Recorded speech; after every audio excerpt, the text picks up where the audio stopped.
All right, hi everyone. So what I'm going to do is I'm going to talk about sort of how we reconcile the kind of business world and the creative world. I mean, it's a bit of a brain dump. It's not like I talk about this stuff very often. Mostly I'm talking about products. I'll talk all day about products. So this is a little bit different to what I normally talk about, but I'm just going to give you a brain dump, and then we'll see, what I'm really interested in is sort of the thoughts that come back. So just a little bit about Blackmagic Design, if you don't know about us. We've got 187 active products, plus a whole lot of accessories and other things, over 1,000 people. We consume 1.3 million parts a day in the products that we build, and we sell to 142 countries, but only 1.5% of our products we actually sell in Australia, so it's very much a global business. And you can see, this is a bit of a worldwide sales index-based, so we're not giving away any real information here, but you can see the growth has been generally pretty good. So it all comes down to the way we kind of harness creativity to try and sort of invent our way out of challenges that we're facing in the industry. So to go through some of our products, you can see we have small digital film cameras. You can see they're very feature-rich. They're no way dumbed down. That product's just over $1,000. You can see, it's used in sort of lower-end blog-type situations, as well as a wide range of different uses. And we also have digital film cameras for the higher end for doing feature films, and broadcast cameras, which we're actually using here today. You can see we also do switches, which is where you see a live switcher, which is actually the way this is being done. Every time you see a cut between the cameras, that's the switcher products. I'll move through these pretty quickly. You can see there's all kinds of broadcast products that we do for all sorts of different situations. I don't see YouTube as a market, I see it as a sort of delivery platform. So the challenges that people have when they're delivering on YouTube are almost the same that the broadcast station would do for doing the news. So one of the big things we do is we don't dumb the products down. Just because people don't have a lot of money doesn't mean to say they're stupid, they just haven't succeeded yet. So to us, all the workflows are basically the same. So we try to work very hard to make high-end products, even at the lower price points, like this switcher here. It's a $1,000 switcher, but it's got professional connections. You can do high-end work with it, but you can buy it and stream your own programming. And you can see we also have davinci Resolve, which is what most of the feature films use. You can see this is the editing interface for davinci Resolve. What I like about davinci Resolve is that this is used by most feature films in Hollywood, but you can download this now yourself and use it. So you could start off by using this tool now, and next week, if you're creative enough, you could be working in Los Angeles. So the whole goal of this company has been to try and remove the barriers for creativity. So if you've got creative ambition and you are creative, there shouldn't be any limits to how far you can go. And davinci Resolve is the best example we have of that. It's the most purest form. This is the color correction tool. So you just switch pages and you can do high-end color correction. Very creative type feature set. You can see this is the Fusion Digital Effects, which we built in. So you can do all sort of advanced visual effects and also full audio post-production. So and of course you can pimp it out to these giant consoles, which are used for the real high-end audio production. And broadcast products, and even like $29 converters. So we have quite a range of different products. And this is an eGPU product we worked on with Apple that basically gives you desktop performance on a laptop. So we'll get to the meat of it. So essentially, I have an interesting way of looking at the world, and people sometimes behave strangely, and I found it quite difficult every time I had interaction with the business world, that the way business people act is quite different to the way we kind of have developed our own culture, but our culture has been based on the needs of our customers in the TV industry. We're trying to empower creative people to, essentially creative people don't think of themselves as business people, they think of themselves as creative people. What we want to do is lead them into a business sort of world where they can start making money and actually be successful by being creative in the TV industry. So we were really trying to empower creativity. That was the thing we were trying to do. But it meant that the culture we developed was very different to the culture the business world has. So every time we interact with that business world, strange things happen, sometimes violent things, sometimes really unusual things. So I developed essentially a model on what we're doing, but also the way the world works. So that's what I'm just going to brain dump here and see what you guys think. So essentially, the way things seem to work is sort of variation is natural, and it results in a hierarchy. And like tallest person in the room to the shortest person in the room. I mean, there's basically nature creates variation. And so the way that works is, a good example is animals use hierarchy, because you've got the strongest animal, which is the alpha male or matriarch or patriarch of the group, down to the weakest kind of animal. So it's a very kind of animalistic model. But if you think about humans, we actually have the rule of law and currency, which means we can actually change the game. We don't have to use violence and strength. We can actually use money. And I think you generally see that. The most successful people generally make more money, and the least successful people make less. It's capitalism, and it works pretty well because good ideas generally will generate income, and bad ideas will kind of get discarded. So it is a pretty good system. It's kind of a little in danger. Left and the right of politics are kind of attacking it in different ways, but generally it works very, very well.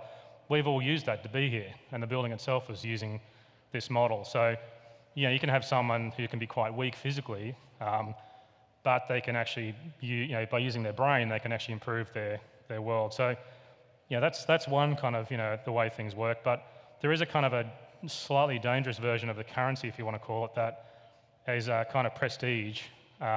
People often don't, they think they're being professional and it's about money, but often it's about power and prestige, and that's a different thing, and it's kind of potentially quite dangerous. So I can talk about that a little bit more as I go through. And then there's sort of some other alternative currencies, like sympathy. I was talking to someone recently, and they were and I realized they were getting people to sympathize with them, and they were kind of essentially trading in sort of hard luck stories, and you think, oh, that's interesting, and it's difficult to move all the way to the top in that, but, you don't want to be cold and heartless, but there are sometimes people that kind of use sympathy to trick you into things, and they kind of almost trade on sympathy as a currency. So there's lots of different ways, lots of different hierarchies in many ways, where people can move up and down that hierarchy through different methods. It's like the currency changes, So I sort of realized that that's sort of the way the world seems to work. And business is actually a hierarchy, and that's the thing that I didn't really understand when I first started out. I've just blundered into this and thinking, hang on a second, why is everything so strange? So many businesses are actually sort of established because the founder wants to be powerful and wants to be rich. And I think, so what you get is like that horrible term, human capital. And you've got, management is another kind of term which I find strange, but they are kind of power-based terms.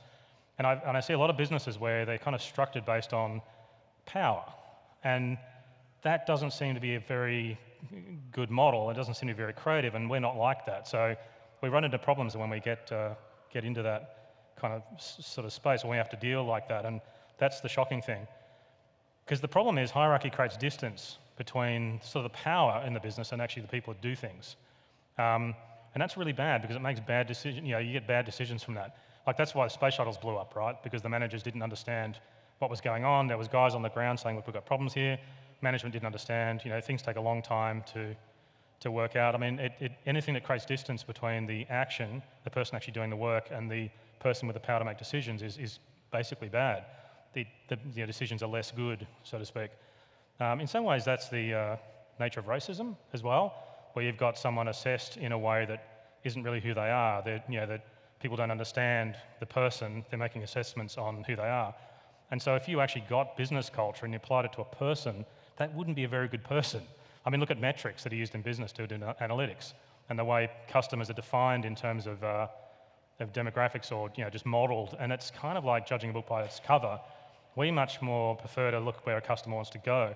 What do they actually want to do? What's their ambitions? And let's help them get there, versus assessing who they actually are and going, that's that person. Well, that's kind of very bad. I mean, you're locking people into their station in life, so it's not good.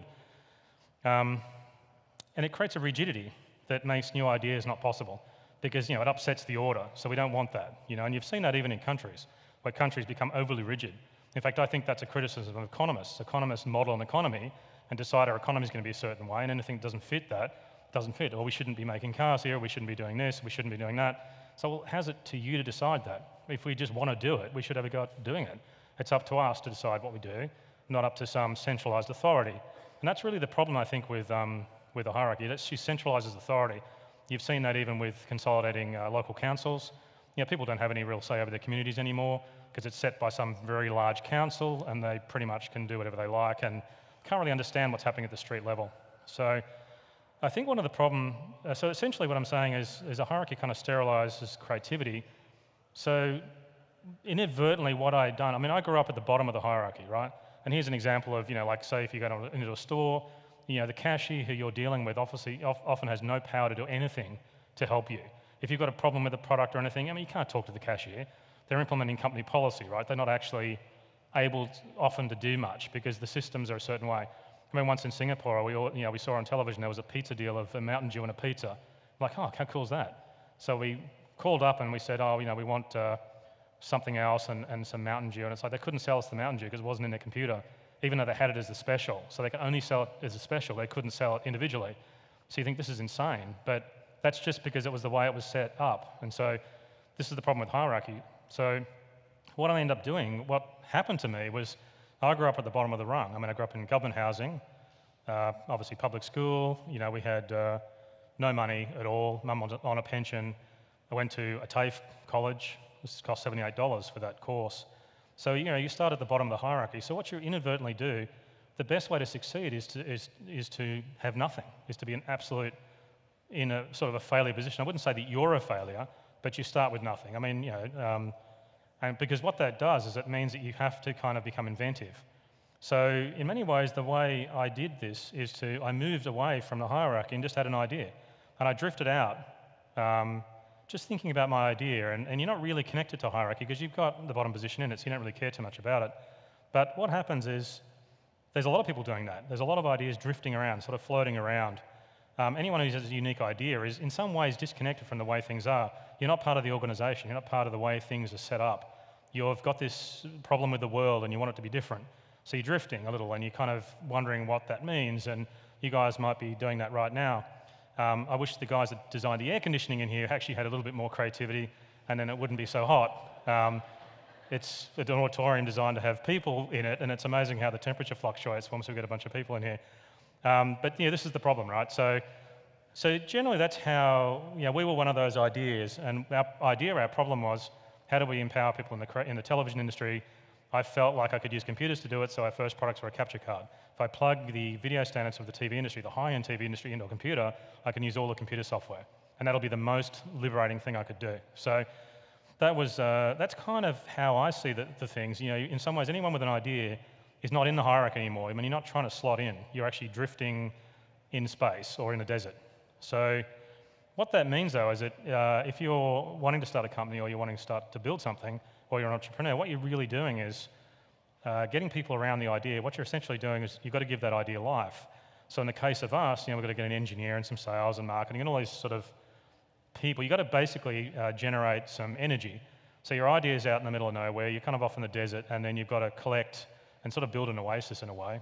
And eventually, if the idea starts to work, now sometimes you could get it going with some venture capital. We didn't do that. We didn't have any investment capital and no debt. We did everything organically. But you start to grow. This becomes bigger, and it starts to add more types of people. And what it ends up becoming is a cluster of brains. It's super smart. It becomes a kind of a movement, but it is very different. And that's kind of what you're doing. And we kind of kept our head down, and we just did this. And we were thinking about a global market. Now, what's really interesting is what's inadvertently also happened, and I didn't quite realize it at the time, but I was at the bottom rung of the hierarchy. You can't get away from the hierarchy. It's still there. I mean, we live in a world that kind of bumps into that hierarchy all the time. But the great thing about a modern economy is that we don't have to kind of be part of it, but we can be part of it all at the same time. We can sort of, like, a great thing about a democracy, of course, is we're not being dictated to. We can be free, and we also know we can capitalize on our ideas. So it gives you the energy to know that if you think of something great, you can benefit from it.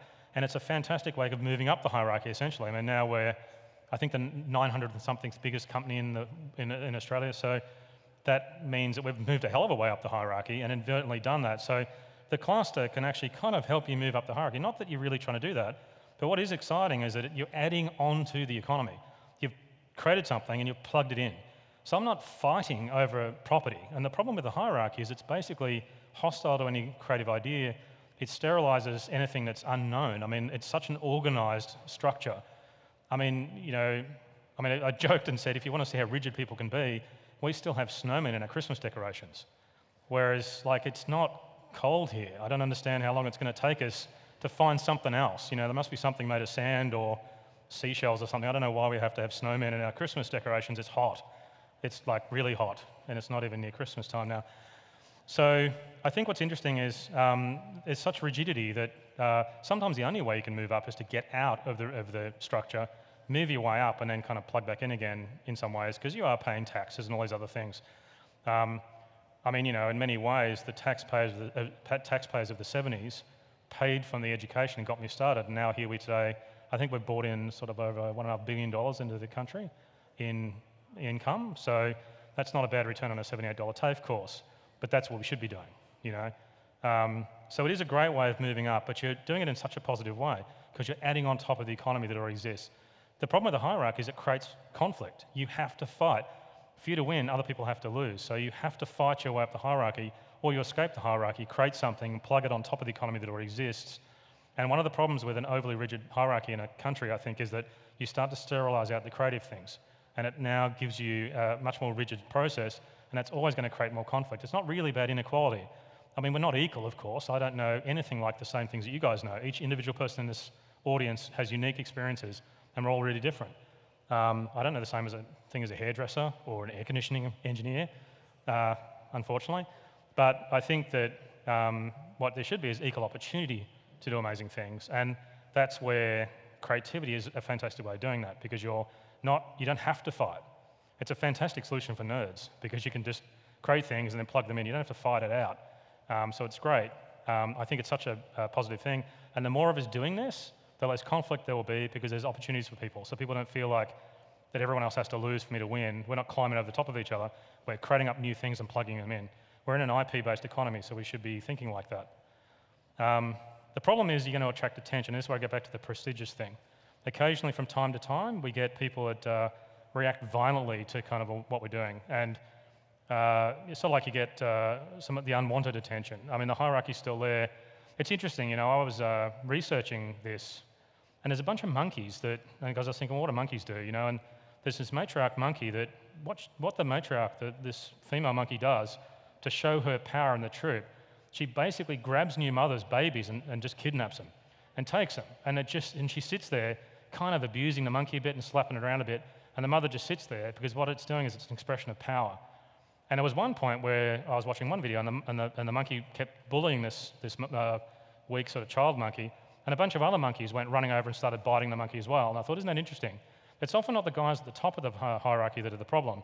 It's the guys at the bottom who want to be the agents for the powerful individuals. So we'll find that if we do a new product line, obviously often people are outraged over that. Oh my God, how can you do this? It's the wrong price, it's this, it's that, it's everything else. But after a couple of years, as people start to accept it, you have your own fans, and then what happens is people go, it's okay now. So it's like for the first few years of doing something new, it can be quite violent. And from time to time, we have occasional people that come and just want to destroy us. And so it's interesting that the nature of, there's almost a violence in the way people behave. In many ways, the hierarchy is animalistic, and the cluster of people is more human. If you think about what makes humans unique is the fact that we've got this intelligence bit. I mean, I joked and said at some point a bunch of monkeys were in a tree, and one of them looked down at the tiger and said, I wonder what tigers taste like. So they're like, let's go and eat one. And so there's someone that's like, the other one monkey's probably like, no way, I'm not doing that. Like, we're going to do it. So they went down and just killed the tiger and starts eating it, And so we got smart for some reason. Some super cool monkey decided to think. So we're descended from that, and that bit on the right is essentially the bit that we're good at. If we use our intelligence, what we're able to do is work together as a group. And we've built cities and laws and all kinds of things. It's quite exciting. But so much of it, of our behavior and our structures and the laws are even based on a hierarchy. It's the animalistic part of it. So what I think happens, if you look at the creative cluster from a person in a hierarchy, you can see it looks unorganized. It looks just, it just looks like crappy. It doesn't look like it's sorted out. So I think some people you will get attacked. Some people will attack based on the fact that they don't think you're doing it right. But there is actually also, I think, an inherent violence in an animalistic kind of human nature where people will actually attack in because it just feels good and they think you're wrong because you're trying to do something new. Remember, the bit on the right is stuff that's not been done before. It's a new thing. If it's been done before, it's part of a hierarchy. If it hasn't been done, it's the cluster around an idea. You notice the CEO is not in there. The cluster's not around a CEO. This is decentralized, and the product is in the middle. So the way we organize things is the product itself is actually in the center of everything, and everyone works for that, including myself. In fact, my job is to support everyone to actually then support the product. So it's a very different structure, and it confuses people, but it also, I think it triggers a very animalistic type reaction in some people as well. And it's to be understood, I guess, but it's just the way human nature is. You're going to have to look out for yourself. You're going to have to defend yourself. But don't do it by getting sucked into the hierarchy and playing that kind of game. I think you want to be stay creative and stay kind of free of it as much as you can. So I'll quickly run through a few sort of effects. I put down a few notes on kind of thoughts about each model. So remember, I've sort of mentioned this. I don't think there's a lot of growth in a hierarchy. Generally, it defaults to being basically property-based. It's very organized. It's very property-based. For you to win, as many people as possible have to lose because it is a zero-sum game. So that's, I think, a huge limitation of the hierarchy. It's also generally centralized control. So of course, the decisions are bad, like I mentioned, because the person at the bottom is very far away from the person at the top. And ideas can't get up the chain. So people kind of give up and end up becoming quiet. And you see that a fair bit, like space shuttles blowing up, right? I mean, the information didn't get up the chain. Also, the other thing I've noticed is that problems are used against each other. People don't use problems as a source of innovation. I had a lawyer working for us, and I was like getting excited about this speed issue in accounts and how long it takes to get consolidated accounts of the whole company. I was like, if we did this and did that, it'd be really good. And he started shopping that around as being like a huge limitation in the company because he was trying to use it politically. And I'm like thinking it's the most exciting thing ever that we've discovered this problem in accounting where we could actually make it heaps faster if we added innovation to it. I'm getting excited about it, but that's not the way people think who are hierarchy-based. It doesn't work for us anymore. So I think I've just put in a few rules because I know you want a bit of time for Q&A, but I've put down a few kind of things that sort of make this sort of creative cluster important. I think you've got to be very strictly professional. I think the problem, I think one of the problems that sort of happened in the 60s in many ways is that when television came along, you had a very serious generation before that, but when television came along, suddenly what you had is an IP-based business in your lounge room, and it was right in your face. And most people didn't understand what it was. So the baby boomer generation were out of control. I mean, the crime rates in the 70s were higher than you've ever seen. Because what they inadvertently had was their parents' generation were really serious, but then they suddenly had an IP business right in their lounge room, and it hit them. I mean, there's music, there's television shows, all this sort of stuff. It's global, it's exciting. And so they went a bit nuts, and they became kind of party animals. But then the Gen X guys came along and realized, well, hang on a second, we're not really impressed with the way our parents behave. So we were more mature, but we knew we needed some time to be kind of an adolescent. So we tended to have our kids later because we spent more time in an extended adolescence, and then we had kids. What I think is quite exciting now is I think the millennials, which everyone always bags out, but I think what people are doing really well now, which gives me a huge amount of faith in the future, is that people now can simultaneously juggle the professional side and the adolescence together. So I think what you'll find some girl doing a blog with a baby on her knee. I mean, people don't put having babies back now. They work out ways of combining work and the serious bit, the professionalism and the extended adolescence are kind of all managed up together, and it's all combined, and they're really comfortable with that, and I think that they can handle it quite well. So which is why you're not seeing things crazy. It's difficult to understand. An IP-based business is big, it's messy, it's got messy edges. So people in the serious hierarchy side look at it and go, this is a mess, it's chaos, and the world's going to hell. But in fact, it's not. It's just the chaos of creativity. And it's very, very normal, but you can sometimes find reactions in some economies where a country might swing into a sort of a dictatorship or some kind of other problem like that because people don't understand the kind of chaos of the economy. The economy becomes really complex and diverse and rich and crazy, and there's all sorts of different parts of it. But that's what creativity is. That's the benefits of democracy. We're free to do that. So I think that's one important part. You've got to be professional because we've got to make money. We've got stakeholders and investors or whatever it might be you might have in your company. And people have to get paid. You've got to make payroll, and you've got to sell products, and you've got to support customers. And at the same time, though, that you need that sort of adolescent, free-thinking, fun, almost joyous kind of daydreaming part, and they have to be combined together. You've got to do both at the same time. So it's important to try and support that. Problems are used to generate new ideas, so they're actually a good thing. Push yourself a bit hard and run into problems. I mean, you sort of break your processes in some ways. If you're not doing that, then you're probably not being creative enough. You're not pushing yourself hard enough. Decentralize is a really important one. We basically don't, we try to give people the information they need to make decisions themselves, so all the decision making is with the people who are doing the task. Now, you can get out of control spending with that. You can get lack of communication. You've got to keep it fluid, but you've got to try and decentralize as much. Speak in problems, don't speak in solutions. Give people a chance. Don't even rush solutions to things. If you're going to make a decision, maybe tell everyone you're going to make a change on something, but you don't even know what the answer is. Be comfortable with that, In fact, that's it. Be comfortable with that knowing the future. You got a bunch of smart people. They'll work it out. Just like, hey, I think here's a problem. What do you think? And then you just let it kind of float over. I mean, just let it, don't be too stressed about it. It'll work itself through, and you'll come up with something probably amazing that, you haven't thought about. So that's essentially what creativity is, right? It's coming up with unique new things. That's what you're trying to do. You're not trying to chase market segments. So let people work it out, you know?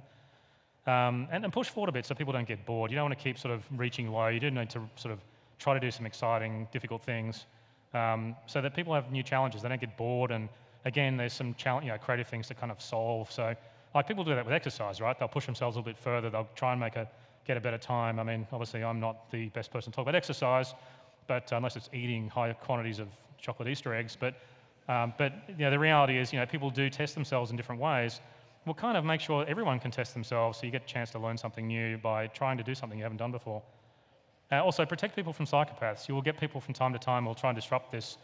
They'll see it, and psychopaths, I'm using the medical term for psychopaths, but you will get psychopaths come along occasionally. This looks vulnerable, it looks weak, it looks nerdy, it looks like it can be taken over. There's a lot of people who want to live the lifestyle of an entrepreneur, unfortunately, and they will try and take over. So just make sure you protect everyone. Doesn't matter who it is. Make sure there's got to be a rule of law in this group. Doesn't matter how powerful that person is. Make sure they don't run over the top of other people.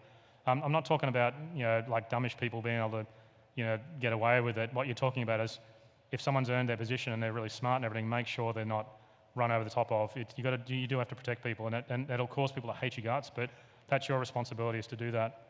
And as a CEO, get the hell out of the way. Never use the term management. It's degrading. It basically puts people into a lower class. So I never use the term. It's a horrible term. I'm just here. It's an upside-down pyramid. I'm here to make sure that everyone is supported. They've got everything they need, and just get out of the way and talk in problems. So I think that's an important part of it as well. But I think that's about all the time we have time for. So hopefully that's a bit of a brain dump and it's useful. But I'll be around to chat with if you've got any sort of opinions. So thanks. I hope it helps.